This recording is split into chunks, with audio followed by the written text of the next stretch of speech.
Hi everyone, welcome to THT, and today this is our episode 3 of our Legend of the Force spoiler analysis.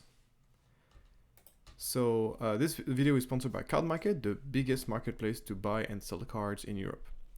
So as usual, those are my first impression videos, so I rate those cards. 4 different ratings. Not excited does not necessarily mean the card is unplayable. I just want to make this very clear. It just means that the card is either bad or very, very niche. Then the not sure, and then good, and then amazing for the card which gonna have a meta-defining impact on the game. So we're gonna start first with our leader, Darth Raven, which is the very first legend card that got spoiled to us. There were a lot of speculation when Star Wars Unlimited was first released that we were gonna get stuff that was not canon, and this is it. This is the first non-canonical card that is gonna make it to the game. What does it mean? Non-canon means that it's not considered by Disney to be part of the Star Wars universe, but part of that kind of some of the older content that were being made out of it. And I found this very surprising that Disney allows this to be done, because I don't really understand the point of having a canon if in the end you don't actually enforce it. But anyway, that means we're gonna have legend stuff within non-canonical content in Star Wars Unlimited, and this is, at least for us, a very positive thing on multiple fronts. First of all, it means that it's gonna attract a whole new bunch of people who are really interested in Star Wars, the legend stuff, that we are maybe nostalgic to the expanded universe that we had before Disney took over and got rid of a big portion of the non-canonical stuff. So that's going to be very attractive to those kind of Star Wars fans, because as far as I know, there's no other official Star Wars game that is being allowed to publish legend non-canonical content within their game. So this is something that I think might attract a whole new bunch of players. I mean, obviously we're not talking about millions of players, but we're talking about a significant portion of people that might be interested in the game just for that fact alone. Knight of the Old Republic, which I believe is where this character comes from, is a very beloved era. It's probably the most beloved non-canonical era of Star Wars that people are really, really interested in. And for all those factors combined, I think it's very, very positive for the game that they are going to be expanding the game beyond to the legend stuff. Another thing as well is like it also means more content for us. It also means that we are going to get it just increases the pool of different characters, different events, different factions, different era that the designers can pull from in order to produce new content for the game. And that's also very positive. So all those is very, very positive. And I also like the fact that they are going to be separating and adding a little like kind of a golden frame at the bottom, so it makes it very clear to the players what is canonical and what is not. I think it's always positive, especially for people who actually care about those things. So that's all. This thing is very positive. So now let's talk about Darth Raven as a leader. How good is this leader? Well, unfortunately, Darth Raven is probably, in my opinion, and get ready for the hot takes, I think it's probably the worst leaders we've ever seen in Star Wars Unlimited, and I will explain you why. So pretty much the thing is, the problem with this leader, so is like obviously the elephant in the room is like it only has one aspect.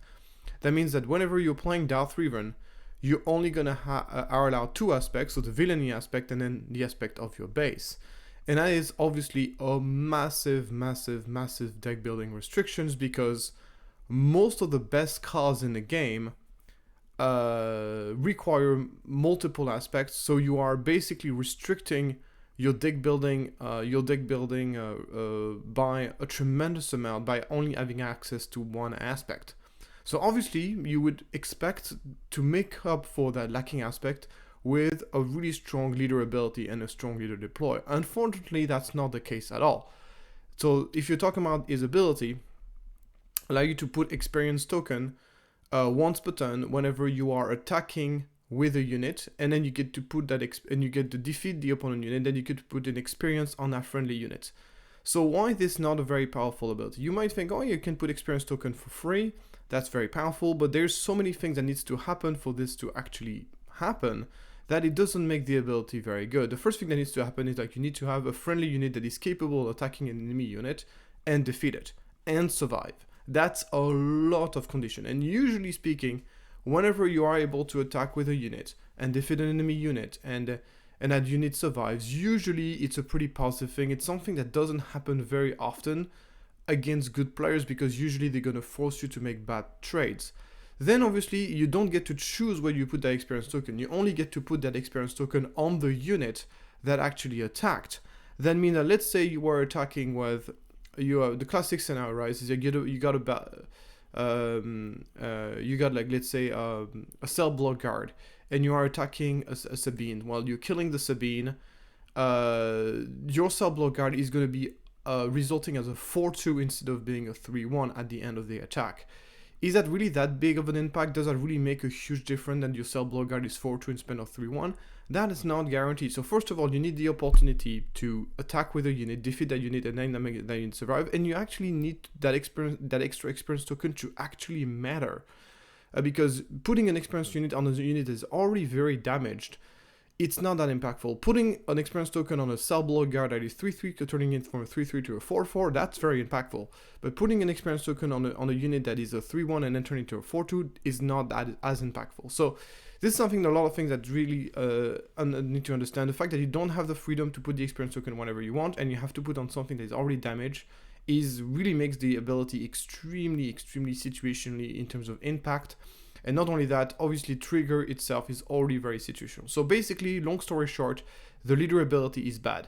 Let's see if he can make up for this with his leader deploy. So he's deploying on 3-6 and has restore 1, which is not terrible. Most likely for a leader deploy, you are expecting for a competitive 5-cost leader deploy, you are expecting him to either have a very strong ability or either as a 3-7 or a 4-6 stat line. Darth Revan only has a 3-6 stat line, but he makes up for it with a restore 1, which is not super crazy. I would rather him having an extra health or an extra attack. And his ability, unfortunately, does not get better. I think the only thing that gets better, you get to use it multiple times a turn, but how likely that's going to be the case. It is 4th and 5th, which are 2 good keywords, but that's pretty much all you get. So why do I think this is the worst leader in the game? I think that even if Darth Revan had 2 aspects, like every other leader, I think he wouldn't see competitive play. He would be an okay leader, but he would not see competitive. He wouldn't be good enough to see competitive play. Because I think the leader's ability, the leader deploy would be okay, but then the leader ability just would be too bad. So, and the fact that he's lacking that extra aspect makes it so building a deck with this leader is so much more difficult than for any other leader in the game. So, all in all, he's basically, and I think that you would much rather have a worse leader. There's plenty of leaders that are worse than Darth Revan. If you just take into account you talk about Aldo, you talk about Hunter, or some of the worst leader in the game, but at least those leaders have 2 aspects, which mean that you can actually build like a decent deck around them, even though the leader himself is very bad. This leader not only is relatively underwhelming, but he also has this massive restriction. So in my opinion, he's the worst leader in the game ever. Let's see if they create something crazy that could maybe make him worth playing. But obviously, I'm just judging this card in accordance to what other things we have. There's a couple of cards, the support card that they've put for him, but I don't think those support cards are nearly enough to make him any playable. So regardless of whether you think he's the worst leader in the game or not, he's definitely not a good leader, and it's not going to see any competitive play, I'm afraid. Then we got C4DS. So C4DS is very interesting. 4-4-4-5 is a pretty bad stat line, but he has some really good traits, Republic, Jedi, Force, and he has a very powerful one defeated ability. You get to look at the top 8 and get a combination of clones that cost 4 or less. So it's kind of like a big Calvains. We know Calvains, Calvain is not as good as we were hoping for, but he still sees a wide amount of play. We see him in a lot of different value deck. He's obviously great with Thrawn. This one, I think, once again, there's some stuff to be done with him in Thrawn. He's also kind of, he's also, I think, very playable in, he could also be like a way to kind of to get a persistent threat. I don't think he's as good as Calvains, but I still think he's going to see some play. Obviously, the big difference with Cobb Veins is the deck building restriction, the fact that you have to play a lot of clones to make him worth it. But at least you get a real payoff for playing clones. I think this is by far the best payoff we had for clones in the entire game. And once again, the potential of being able to jam out like 2 units out of him is also going to grow better and better as better clones are being printed. I think it's a card that could see play also in the Rex Unity of Purpose as a way to kind of have a very sticky board. Once again, we already talked about Thrawn, I think would be very strong. So there's a lot of things going on with this stuff. He has a pretty big deck building restriction, and the fact he's quite expensive means that I don't see if he's 100% going to see play, but he definitely has a lot of potential. So I'm going to give it a maybe. Moving on, we got Marine, and I liked Marine. I like Marine in many ways. So first of all, having to discard a card in order to get value, it has been something that has been not a huge deck building restrictions in Star Wars Unlimited. We've seen, for example, Poe Dameron, which has no problem discarding 1 card and sometimes multiple cards in order to have a massive impact. And Marine can do this, but she does this for cheaper. So basically, she comes out with 2/5 for 3, which is not a great stat line, but it's not a horrible stat line either. I mean, she survives to a ping plus Tarkin Town, which is, as you know, very important in the current meta.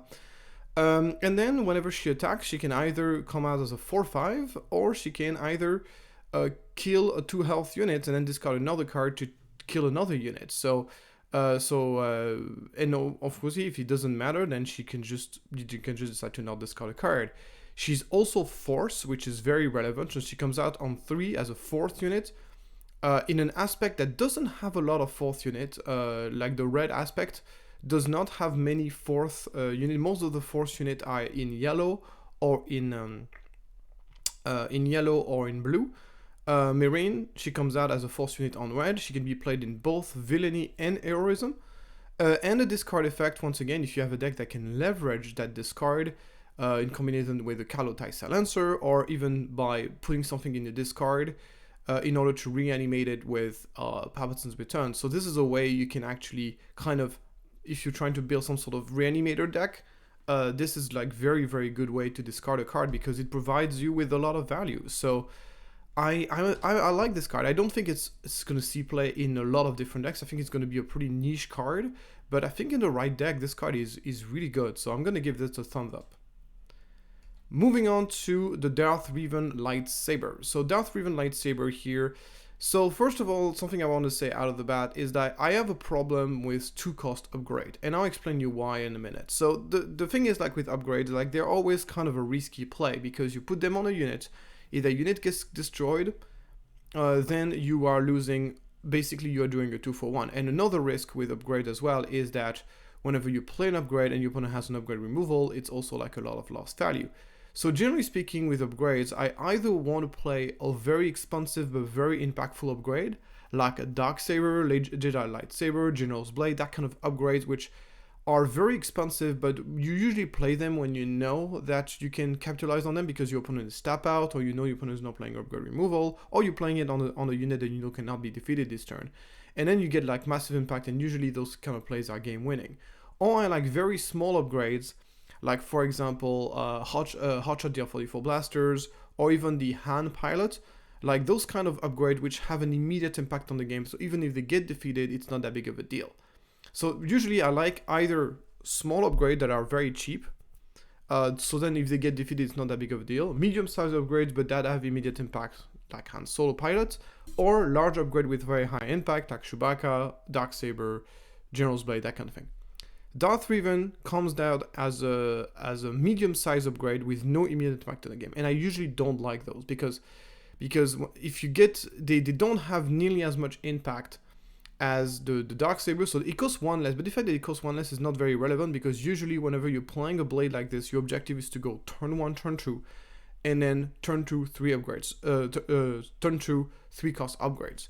So obviously what I'm trying to say here is that 2 costs for an upgrade is generally speaking very awkward, and I would rather just have a high impact 3 cost upgrade that they can curve in after a 2 drop rather than just those awkward 2-cost upgrades that don't curve very well, that still is a huge punishment if they get answered, and because they cost 2, they don't have as much impact as a 3-cost upgrade.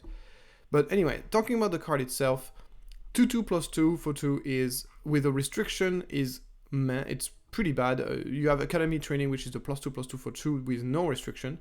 But then the bonus it gives, if the unit is a Sith, it gets Grit, which in my opinion is a pretty mediocre bonus. And also there's not that many Sith in the game. There's a lot of Force units, but there's not that many Sith. The Sith is actually a pretty specific keyword, trait, sorry, that only a few units in the game have. So that's very restrictive to get the bonus. The bonus is not that great. I don't think it's a good card at all. And unfortunately, the support for Darth Revan just grows smaller and smaller as we get into it. Okay, this is another support card for Revan, and this one is a lot more interesting. So it's called Darth Malik, and what he does, like, he comes into play, and if you control a Sith leader unit, you can ready it. So it's not like a fire spray because the leader has to be deployed. But the good thing is, like, it comes out on 5, which is usually the most common leaders comes out on 5. Unfortunately, that's not the case for Sith leader. We don't have that many Sith leader in the game right now, and most of them are very expensive. They are your Vaders, they are your Vaders, they are your Palpatines, and the only Sith leader that comes out on 5 is unfortunately Revan, which we already know is garbage. So right now, basically, as it stands, the only leader that really plays very well with Darth Malik is Asajj Ventress, because she comes out on 4, so she can basically deploy her, and then just play Darth Malik, and then have him ready, and that's actually pretty strong because Asajj is a pretty aggressive leader, and Darth Malik is a really great follow-up, as putting even more pressure. You get a really, really good stat line. 4/7 for 5 is pretty good, and then he gets overwhelmed and comes to play ready. He's very powerful. So right now, my opinion about Darth Malik is, like, he's really good, but currently, basically, he only works with Asajj. The problem is Asajj is a very fragile leader. She's only at 4 health. She's very, very easy to kill. So I would be a lot more excited about Darth Malik if we had a good Sith leader that comes out on 5 to combine it with. But I also think that it's only a matter of time until we get that. So for all those reasons, I'm going to give a thumbs up. It's obviously pretty restrictive in when you want to play him. But if we do happen to see a Sith leader that comes out on 5, no, by the way, Third Sister is not a Sith, which makes me very disappointed because he would have been perfect with Revan. Sorry, with the Third Sister, but she's not a Sith. So right now we still need to wait for a Sith leader to come out on 5, which we might even get in this set, hopefully. So then Darth Malik can be kind of good right away, which would be nice. Another thing I want to say about this leader is, like, even if you don't get the when played ready, of course the unit is a lot worse, but it's still not terrible. Like, you're not completely unhappy about getting a 4/7 for 5 overwhelm, in my opinion. Moving on now to the Forge Starfighter. So this is basically it is kind of like a TIE fighter, but with different trait. I mean, it has Hidden, which is not super useful because usually you want to play that kind of units on turn 1, and on turn 1 nobody can attack you anyway, so the Hidden is kind of useless. And the Raid 1 is kind of like, you would rather it being a 2/1 by a lot. So it's basically a worse version of TIE Fighter, basically. So there's no reason to play this card unless there's going to be some really strong synergy with a Sith keyword, but right now, of course, the Imperial trait is much more important. Then we got Liberated by Darkness. So this card is basically a change of heart, but that forces you to use the Force, but it costs 1 less. Overall, I would say this is weaker than Change of Heart because, first of all, Change of Heart is playable on both sides for villainy and for heroism, and the restriction of using the Force is a pretty big restriction, and in my opinion, having to use the Force is more expensive, is worth more than 1 resource, in my opinion.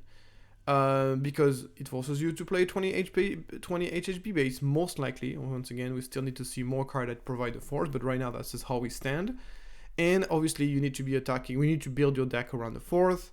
It's a whole big deck building restriction that comes down with having to play Liberated by Darkness. With that being said, if you're running a deck like Palpatine Yellow or Dooku Yellow, that really love those kind of cards, having like an extra, and you can kind of activate the force relatively consistently, then having a new playset of Change of Hearts that costs 1 less is very, very valuable. So there's qualities to this card. So I'm gonna give this a maybe, because once again it's gonna come down once again to how is it to get the force, and can we expect the deck that really like to play Change of Heart to also wanting to play this card. Obviously you could also imagine this card in a more of an aggressive build where you are trying to be aggressive with the force. You're running the 20 HHBB, which is not as big of a deal if you're playing an aggressive deck. And then you're trying to, and this is a really good way to utilize the force. And in an aggro deck, I think the card that costs 1 less is a big deal. So maybe in this context, it would be a good card to have. Then we got the Death Field. So Death Field is kind of like this AoE effect. Unfortunately, dealing 2 damage to all enemy units is not that powerful, because most decks, most small units in the games have 3 health and not 2. And it doesn't affect vehicles, which is a big downside, because right now the most popular swarm deck that you would against which you would want to play this card is running mostly vehicles, which is the Vader Swarm TIE Fighter deck. The fact that if you get to draw a card if you get a force unit is kind of a nice bonus, but also you have to pay for this bonus because the card costs 4. If you compare this to Bloodsport that does this, and to ground units and cost 3, there's basically no reason to play this card over Deathfall. So this is not a good card. Even in a force deck, I would rather just play Bloodsport than this, because if you're not affecting vehicle enemy units, that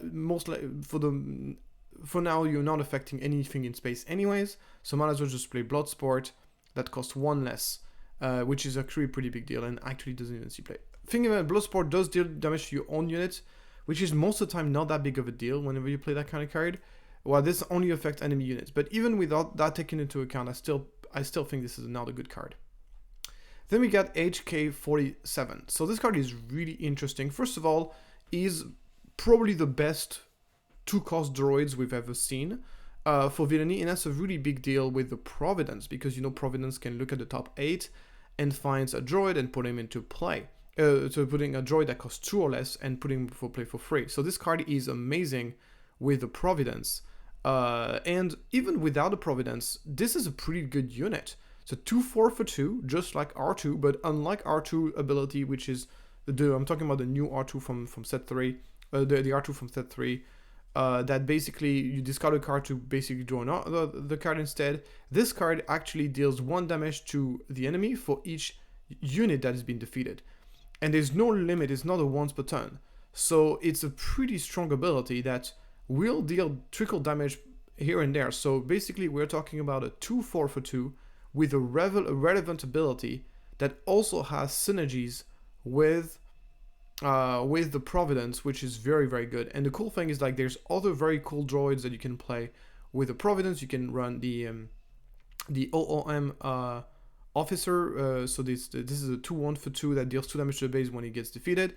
And then there's the other the droid bomber, which basically is a 2/2 for 2 that deals 2 damage to the enemy base if you control a separatist unit, and both Providence and the OOM droid are separatist. So I think there's a deck here. I think there could be like a sort of aggressive sort of droid deck, which I think could be could be really nice, that you could run with the Providence and this card. And now you basically get 9 hits with the Providence that are really high quality, and they are like 2-drop that you're happy to play on turn 2. So this is something that you're really missing with the Providence, is really just good 2-drop droid and villainy that you are happy to find, that you're happy to play on turn 2, and you're obviously very happy to find off the Providence trigger. So this is a good card. This is a good card. I don't think it's going to see play everywhere, but it's a really, really solid card. Moving on, we have the Sith Legionnaire. This card is pretty garbage because a 2-drop is meant to be good whenever you're playing on turn 1, and Sith Legionnaire is only a 2/2 when it comes out on turn 1.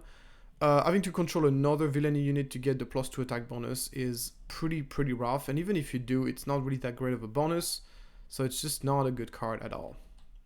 Then we have the Jedi Guardian. We're talking about a 5-drop with no immediate impact on the game. Yeah, he's very underwhelming. He's very difficult to kill at 4/8, but what would you can just simply ignore those kind of units. We see those units over and over again that has massive health value, but those kind of units can mostly just be ignored. And he has this ability that he gets +2 attack when defending, which is obviously a pretty useless ability because people are not going to be wanting to attack the Jedi Guardians most of the time. So it would be fine in draft, but it's definitely not a card for constructed. Moving on, we got the Jedi Consular, and I'm a lot more interested in this card. So what is cool about this card? First of all, it's a 2-drop with the 4th and the Jedi trait, which is something we didn't have access to in green. So having access to a Force Enabler on turn 2 in the green color is by itself quite valuable. Another factor as well is like he's a Jedi. That means that you can drop a General's Blade on him to give him +3/+3, and then he can start attack and give you massive discount. So he's a 1/4, meaning that it's difficult to kill. So you drop this guy on turn 1, he's relatively difficult to kill, and then on turn 2 you drop the lightsaber, and that can become a really big problem to have to deal with such a unit right from the get-go. It's a great way for you to get the Force if you're playing a Force deck in green, because obviously he's hard to kill, and he will allow you to get the Force. And once you have the Force, you can use his ability to drop something with a 2 discount. So in my opinion, obviously he's not kind of like, if you compare him to Dispatcher, it's not really a fair comparison. Dispatcher is really specialist in really kind of like giving you discount on the unit, while this one is more of an hybrid where he basically is a Force body that allows you to enable a whole bunch of different ability, 4th throw, General's Blade, that is relatively hard to interact with and come very early on in the game. And then once you get the Force, you can actually tap him down, use the Force, and then you can get a 2 discount on the Luke and drop a Luke Skywalker 2 turn earlier, which is insane. So I think I actually like this guy. I mean, you have to play a very specific kind of deck to be wanting to play him, and I don't know if this kind of deck is going to be good. But in this specific deck, I think it's a solid card. So I'm going to give it a maybe, of course, because it just requires a lot to happen for this to be good. But if you build a specific deck around this card, I think it's going to be quite good. Moving on, we got the Jedi Sentinel, which is a 5/4/4, and he can get Sentinel if you have the 4th. So as I said earlier, any unit that requires the Force is, I'm gonna judge very harshly, because the fact that you have to have the Force is such a big deal. Running a 28 HP base, we know that every damage on your base matters. We know that bases that have a couple of extra HPs are so much better than the unit that don't. And you are ready to make a lot of sacrifices, to get those extra HP in your base. So the question is going to be having the 4th worth it in your deck? The good thing about the Jedi Sentinel is like she doesn't discard it for you. You just need to have the 4th for her to have Sentinel. And when she does, she's quite good. 5/4 Sentinel for 4 is really good, because we've seen in this color combination, because right now in Cunning, people have been playing either the Overrank Tank, which is a 5/3, or they've been playing the Gamer Warren guy, which is a 4/4. And in my opinion, there's a massive difference between 5/4 and 4/4, and there's a massive difference between 5/3 and 5/4, because suddenly this Jedi can actually block 3/5s and stay alive, which is a pretty big deal. So if you're playing a Force deck and you're running this color combination, I think you're going to be running this card. Is this going to be a good thing? I don't know. So I'm going to give this a maybe. Moving on, we got the Tuko Ata, which is a creature, is a 4/2 hidden. So you play him, the opponent cannot really interact with it, which is very good because he has 2 health, and then you can just get your 4 damage. So it is obviously going to be sort of an aggressive card that you're going to be running in order to get this unit and then guarantee damage. I don't think this is good enough. I think, the fact that people cannot interact with is valuable, but I don't think that's enough for this to see play, at least in constructed. There are obviously a lot of decks that can still kill this very easily. It's really bad against control. Against aggro, I don't think this is impactful enough as a 3-drop. You would just rather have a 3-drop that actually maybe deals 1 less damage, but is actually difficult to kill at all stages of the game, not just on the first turn. The creature trait though is relevant, because there's some creature synergy within the set. So, but I think that if they want the creature archetypes to be a thing, they're gonna need to make those a little bit stronger.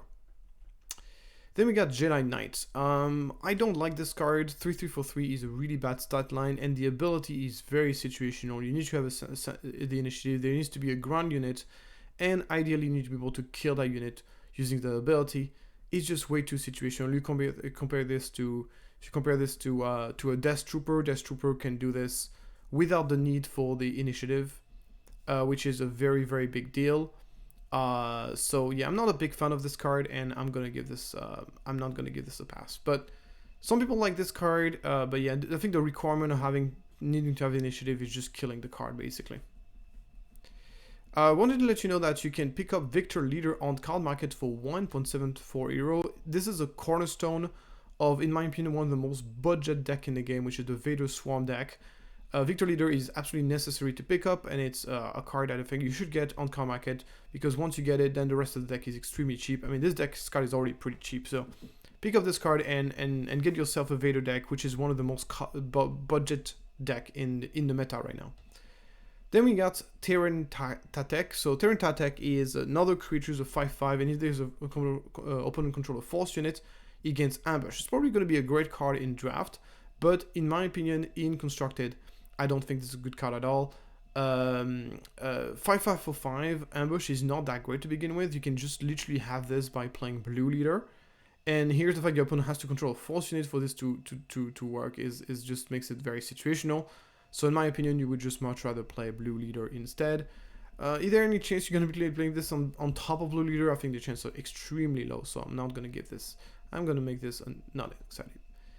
Then we have Cure Wound. Okay, so I honestly don't understand how you can design this card and think that this is going to see play. First of all, the requirement is you have to use the Force to use this. Not even having the Force, is using the Force. So you have to discard your Force token in order to use this. Its healing unit is very, very situational. And in this case, you don't even get... So it heals a lot, like heals 6, but the event in which you're going to be healing all 6 from a unit is very, very rare. I would be a lot more excited about this card if you could actually spread the healing across multiple units, but here it's actually only one unit that you're healing 6, so it's not flexible. It's extremely expensive because you have to use the Force. It's extremely situational, and even when it is in the right situation, it's not that good. This card is horrible. It might be one of the worst cards in the entire game. This might be one of the worst cards in the entire game, which is crazy. Next, we got a couple of cards that were revealed to us through the new Droid Collector pack. So do not get deceived by the color of this card. This is not an aggressive card. It is a cunning card. It's a cunning heroism card called BD1, and it's 1/3 hidden. And when played, you choose another friendly unit when it is in play. While this unit is in play, the chosen unit gets +1 attack and Saboteur. So this reminds me a bit of the upgrade that gives +1/+1 Saboteur for 1, but this is a little bit better than this because it gives you a unit on top of that, and the fact that it's hidden, so sometimes you can make it a little bit. You get less blown out if the opponent has an answer to the upgraded unit. It doesn't give a +1 attack health, I guess, but I feel like this is slightly better. Also, the fact that you can play it for free in a hand 2 deck, so hand 2 ECL or hand 2 any other sort of hand 2, hand 2 yellow. It would have to be hand 2 yellow. You can play this for free. Makes it a little bit better in my opinion. So yeah, I'm gonna give this a maybe. I don't think it's amazing, but I think it's definitely playable, and I can see this being played in a deck that needs Saboteur. Also, it's giving this ability to a color that didn't have access to it before. Giving Saboteur to any unit, aggression could already do this, but Cunning was not able to do this. So the fact that Cunning is going to be able to do that with BD1 is pretty big. Then we have a new C3PO, and this 3PO is Command. Is not Cunning, it's Command. And what it does is like it's a 1/3, and then it has an action. You have to return a unit to your own hand to activate this ability, and then give a +2, +2/+2. So having to return your own unit into your own hand is a very, very high cost. Obviously, there's a couple of synergies here. You can play the pork for free and whatever, but generally speaking, it's a very difficult thing to make work. And it's this such a slow card because you have to play it, you have to wait an entire turn to be able to use the ability, then you use the ability, bounce another unit, and have another unit that is ready to give +2/+2 too. So this is just way too much setup, and the payoff for this is not even that good, so it's not a good card. Then we got the Shopper. Shopper is the aggression one, and he's a 4/1 for 2 aggression heroism. And whenever he deals combat to a base, each player have to discard a card. So both you and your opponent. He's also Spectre Rebel Droid. So what can we say about this? Not a big fan of this card because 4/1 for 2, it's actually the first 4/1 for 2 that was ever shown to us. And unfortunately, this stat line is absolutely horrible in the current meta. And the reason why it's horrible is because it gets out-countered by all the ping leaders in the game, whether it's Cat Bane or Quinlan, which is a heavy amount of play. Play Quinlan, you play a 2-drop, you can just kill this guy for free without any effort required, which is pretty much a game-losing play. If you open them with this card, your opponent just goes 2-drop, just ping your dude. So as long as those leaders are going to see play, there's no chance a 4/1 is going to see play in the meta. And even so, I think 4/1 is generally just too easy to interact with. The ability to whenever you manage to attack the base is okay, but no, I don't think it's a good card. I think 4/1 is a pretty bad stat line overall, unfortunately, at least in the current meta and for the foreseeable future. Then we got another 4/1. This one is a little bit better because it's hidden, so it's a little bit harder to interact with. But I still think there's just too many things that interact with it, and it still gets dealt with by Quinlan's Cat Bane. So it's for the same reason it's gonna be bad. Yeah. Moving on, we got our Luke Skywalker. The new Luke Skywalker, the 3/5/4/4. When you play another unique unit, you may use the Force, and then if you do, you give it experience and a shield token to that unit. So I think this is like a kind of a... The ability is just too expensive. First of all, you need to play another... First of all, this card has no immediate impact. You play him, and then you have to wait an entire turn to be able to actually use it, because then you have to play a unique unit. I mean, I guess you could play a unique unit for 0 if you're playing a hand to use the ability, blah, blah, blah. But then you're giving an experience and a shield to something that is effectively worthless, so it's not really that big of a deal. So realistically speaking, this card has no immediate impact on the game. And you have to lose the Force as well. So not only you have to collect the Force token, you have to lose the Force token. So it's not going to be able to use this ability over and over and over again. So overall, this card is just not really good. I think it's too much setup. It's too slow. And yeah, I don't think it's very good. Then we got Ezra Bridger, a new Ezra Bridger for 3. And this card, as you can, I think everybody's guessed, it's amazing. It's amazing, amazing, amazing. So why is this amazing? First of all, 3/5/3 is still a premium stat line for 3 drops. Every single 3/5/3 that has ever been printed has seen a heavy amount of competitive play. Even the one without any abilities, which is the Liberated Slave, is still being a staple in almost every single yellow-white decks. Not every yellow-white decks, but like a good portion of them. So this by itself makes this card very valuable, and it also gives access to a 3/5s to a color combination that didn't have access to it before. The presence of this card in the game is going to have an impact on the meta, because it's going to make blue-white a much stronger color combination than it used to be. It's great in Anakin, because then you can turn this into a 5/5. You can kill enemy 3/5s and you survive as well. It's amazing. It has all the great keywords. It's a Force, it's Jedi, Rebel, and Spectre. That means you can carry a General's Blade. You can carry all the blades that you ever want. It's also Spectre, which is also cool for Spectre support.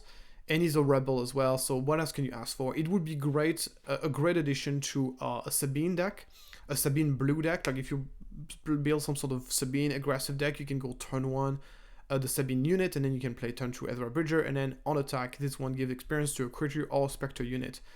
It's obviously a huge addition to any Spectre deck, which we'll talk about a little bit more later on. It's just playable in almost every single... I'm gonna say this card is pretty much an auto-include in every blue-white deck. I cannot imagine a single blue-white deck that wouldn't want to run this card. It's just so good. Once again, even if you ignore the ability, let's say you don't play any creatures or Spectre in your entire deck, this card will still be very good. It will still be worth playing 100%. And yeah, so there's also Kanan Jarus, which is also Spectre that most blue-white decks do play. So it's just, yeah, it's just an amazing, amazing card. And talking about Spectre, we have the Kanan Jarus leader. And this leader is very interesting. So he's just like our friend Ezra, he synergizes with specters and creatures. Right now, there's not that many good creatures in the game, but there's quite a few decently good specters in the game. So he can just basically give a shield by paying 1, just like a Luke could, but Luke is restricted by heroism, and the card has to be come into play this turn. The value of this being able to be used on the Sentinel unit over and over and over again is very valuable. Unfortunately, there's no Sentinel creatures and Spectre in the game right now, which is a bit unfortunate. Or at least nothing that is cheap enough that it would be impactful. So the leader deploy though is very impressive. He comes out on 6, but he comes out shielded. And if you control another Spectre or creatures, he gets +2/+2, which is not that difficult to do. And then he will come out as a 5/8 shielded, which is very, very impressive stat line. So Kanan is one of the 6 cost leaders that actually could see play.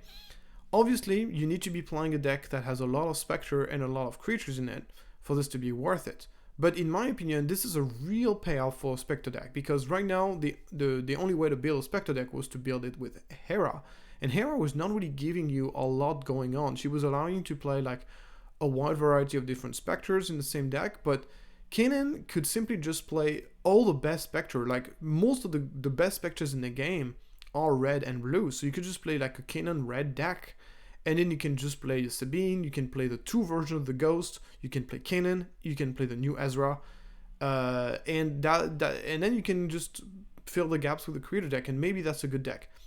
I just want to say though that I'm not going to give this a thumbs up. I'm going to give this a maybe. And the reason why I'm giving this a maybe is because leader with deck building restrictions related to traits usually are not as good as people expect.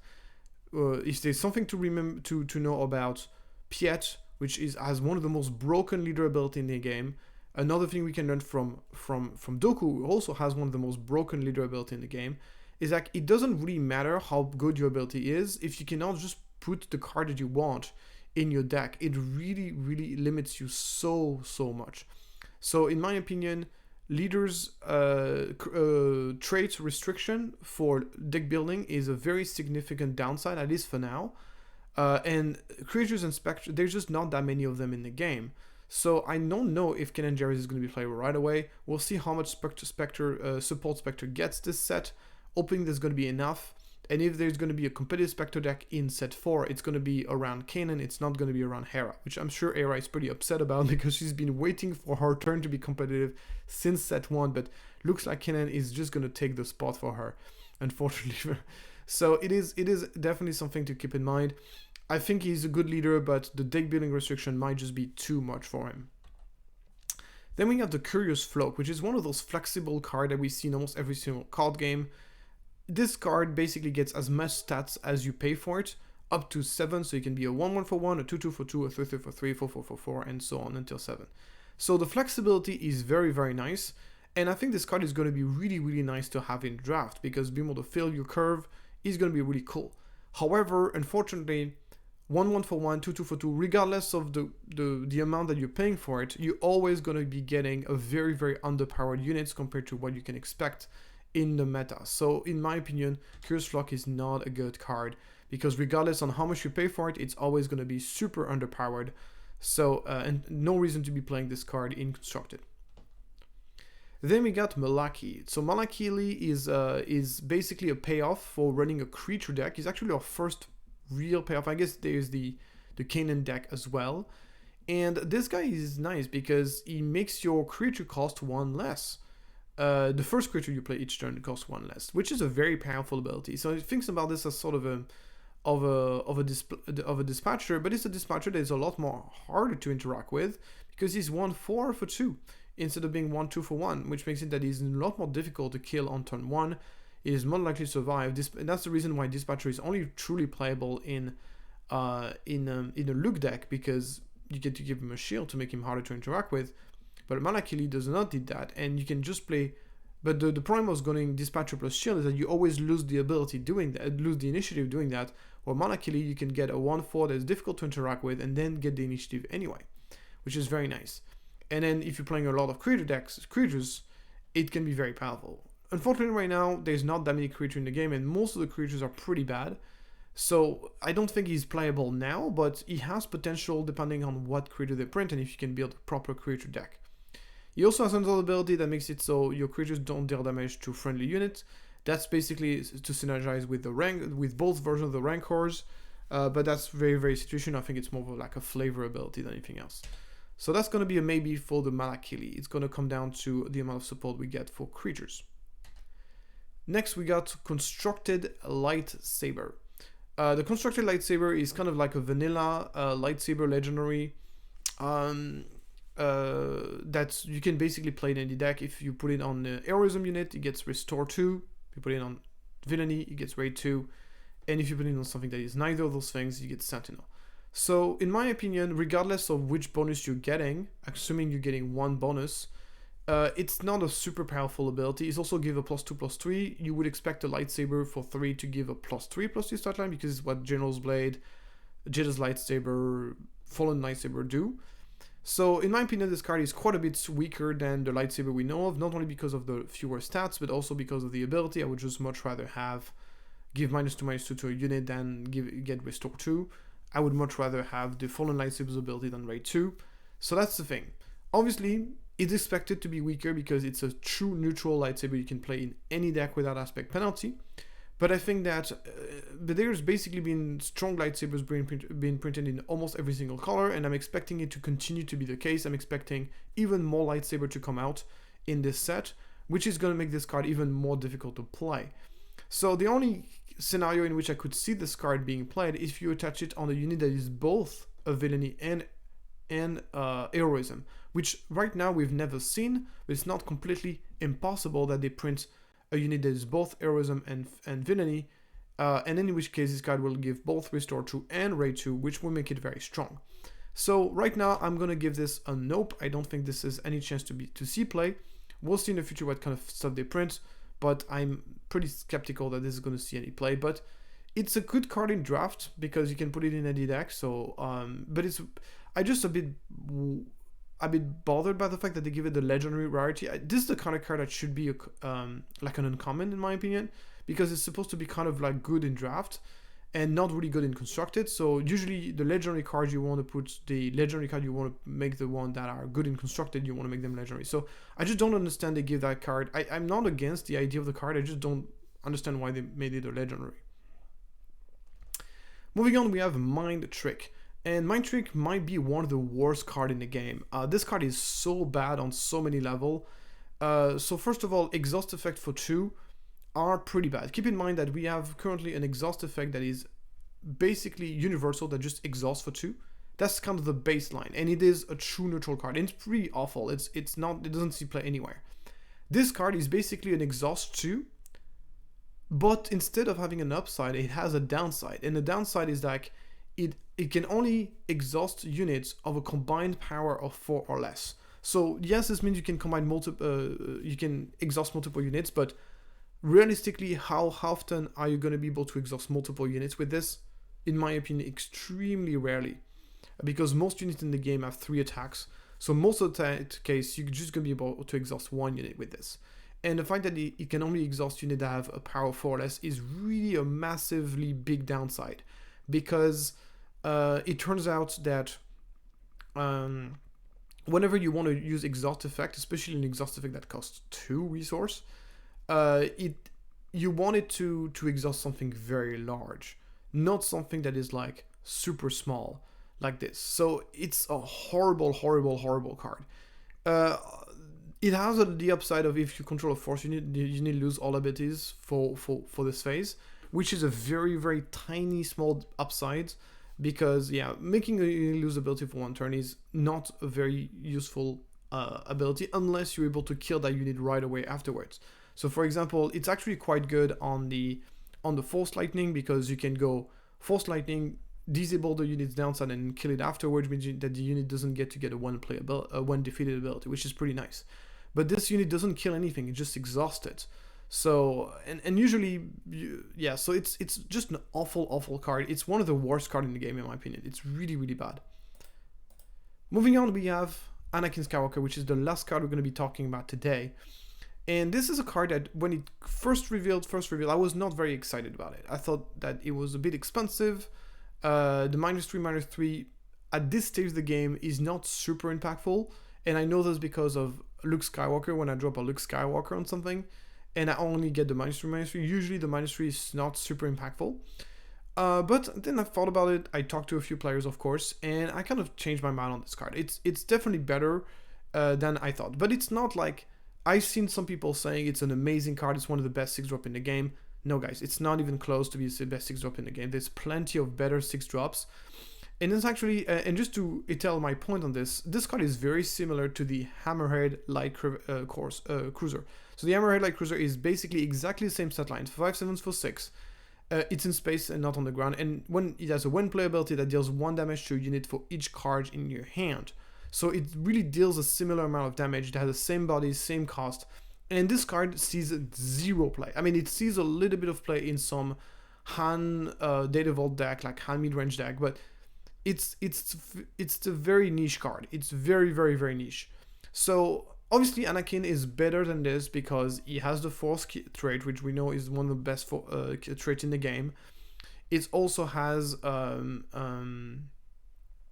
it can be played in both villainy and heroism. I think the fact that it's blue is also an upside because it kind of like helps with the curve, because there's not a lot of very good 6-drop in the game, which is one of the things as well. Is like, yeah, there's not a lot of very good 6-drop in blue in the game, so it does fill out the curve of the blue decks quite nicely.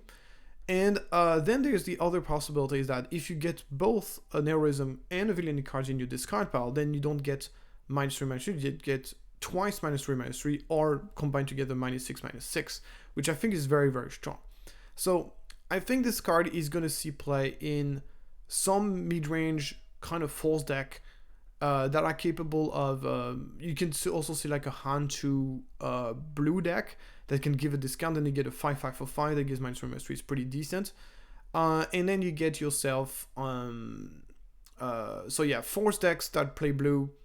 You could see this in, for example, like in maybe an Anakin deck is going to be wanting to play that card, like the Anakin Red, maybe.